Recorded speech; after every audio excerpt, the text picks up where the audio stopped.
La question est posée, est-ce que le parler en langue est le signe du baptême de l'esprit? Alors j'espère que vous prendrez le temps d'écouter les podcasts qui disent ce que je comprends du baptême de l'esprit, mais pour cette question, je crois qu'on peut être assez catégorique pour souligner que le parler en langue ne peut pas être la marque du baptême du Saint-Esprit. Pourquoi? Un certain nombre de raisons que je vais développer assez rapidement, et puis dans un podcast ultérieur, nous parlerons de ce qu'est le parler en langue. Alors premièrement, parce que le baptême de l'Esprit, c'est l'œuvre que Jésus réalise dans la vie de quelqu'un qui se convertit. C'est ce que nous avons vu, c'est ce que 1 Corinthiens chapitre 12, verset 13 enseigne. Si quelqu'un n'a pas le Saint-Esprit, il n'appartient pas à Christ. C'est ce que Romains chapitre 8, verset 9 nous précise. Donc le baptême de l'Esprit ne saurait pas être... c'est un événement qui concerne tous les non-chrétiens qui deviennent chrétiens et ils sont par là même baptisés de l'Esprit. Deuxième remarque, il n'y a dans le livre des Actes que 3 parlers en langue. Et dans ces 3 parlers en langue, il n'y a pas d'association avec la plénitude de l'esprit ou le baptême de l'esprit comme seconde expérience, à part en acte 2, mais dans les autres passages qui en parlent, le parler en langue n'est pas l'attestation de la présence du Saint-Esprit.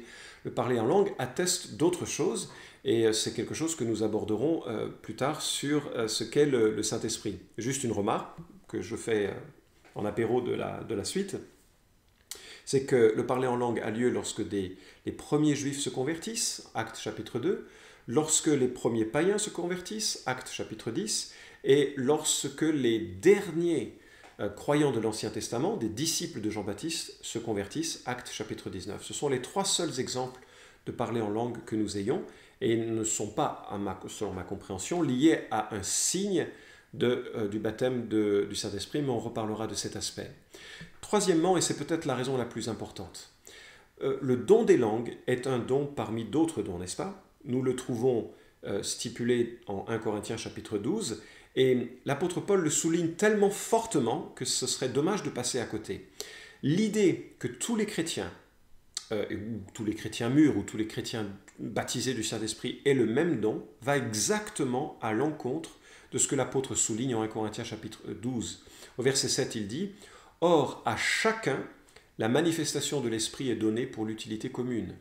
En effet, à l'un est donnée par l'Esprit une parole de sagesse, à un autre une parole de connaissance selon le même Esprit, à un autre la foi par le même Esprit, à un autre des dons de guérison par le même Esprit, à un autre le don d'opérer des miracles, à un autre la prophétie, à un autre diverses sortes, le discernement des esprits, à un autre diverses sortes de langues, à un autre l'interprétation des langues. La répétition nous lasse, mais le terme « à un autre » est souligné tellement souvent qu'il faut bien voir que dans la pensée de Paul, aucun don ne sera distribué à tout le monde.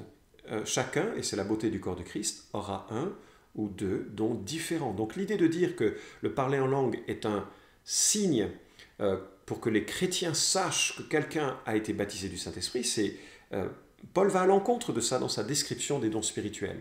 Et il souligne en 1 Corinthiens 12, 11, « Un seul esprit, un seul et même esprit opère toutes ces choses, les distribuant à chacun en particulier comme il veut. » Et à la fin de ce chapitre, il dit « Tous sont-ils apôtres? Tous sont-ils prophètes? Tous sont-ils docteurs? Tous font-ils des miracles? Tous font-ils les dons de guérison? Tous parlent-ils en langue? Tous interprètent-ils ?»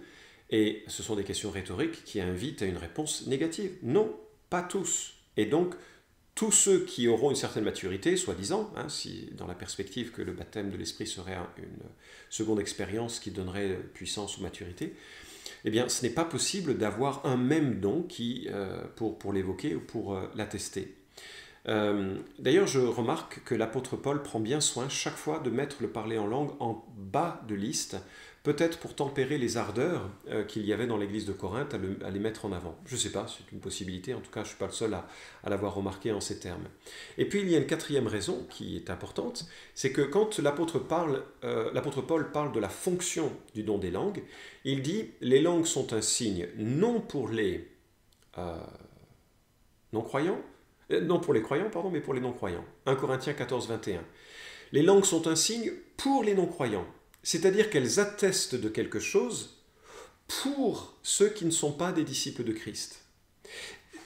Réfléchissez un instant avec moi. Si le parler en langue était le don qui atteste de la présence du Saint-Esprit ou du baptême du Saint-Esprit. Ce serait un signe pour des chrétiens, parce que les non-chrétiens ne se posent même pas la question de savoir ce que c'est que le Saint-Esprit.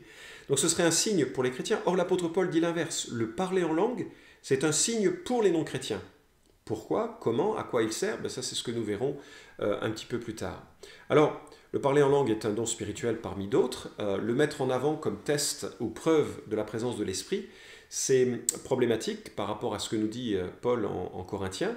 Et moi, j'ai remarqué, d'un point de vue psychologique, c'est un peu dommage parce que les gens qui ne l'ont pas se sentent un peu minimisés dans leur lien avec Christ en disant moi je n'ai pas le don des langues et donc je n'ai pas reçu ce baptême, cette puissance. Donc ils s'estiment, et je les ai rencontrés, ils s'estiment comme des chrétiens moins bénis, qui ont moins de force spirituelle, des chrétiens de seconde zone, et c'est tragique et dommageable, c'est vraiment triste pour eux. Et donc il y a un vrai découragement. Et puis j'ai rencontré d'autres qui ne tarissaient pas d'éloges sur eux-mêmes parce qu'ils avaient le don des langues et que c'était le test ultime pour eux de leur autorité, de leur puissance spirituelle. Ce qui est dommage, c'est que le Saint-Esprit œuvre de tellement de manières différentes dans la vie d'un chrétien. Certes, le don spirituel est quelque chose de magnifique. Dieu veut qu'on utilise tous les dons spirituels qu'il met à notre disposition, mais certainement pas un don au-dessus des autres, et certainement pas tous avoir le même don, et certainement pas à ce que ce soit la marque de maturité. Et je pense à Galates chapitre 5, où je me dis, un don spirituel, c'est super facile à imiter. Je peux apprendre à quelqu'un à enseigner, à prophétiser, à évangéliser, à encourager. On peut apprendre plein de choses.